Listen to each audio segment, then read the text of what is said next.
యేసు ప్రభువును మాత్రమే మనం ఆరాధన చేస్తాం.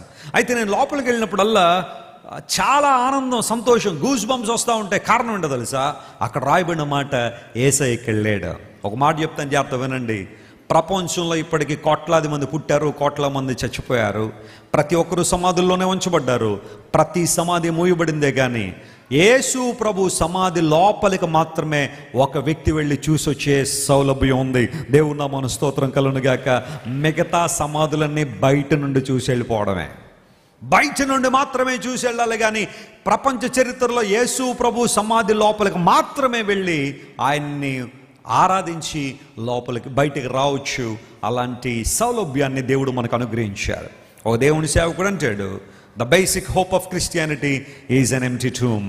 క్రైస్తవులకున్న నిరీక్షణ, దేవుని బిడ్డలకున్న పునాది యేసు క్రీస్తు ప్రభు యొక్క ఖాళీ సమాధి. హల్లెలూయా.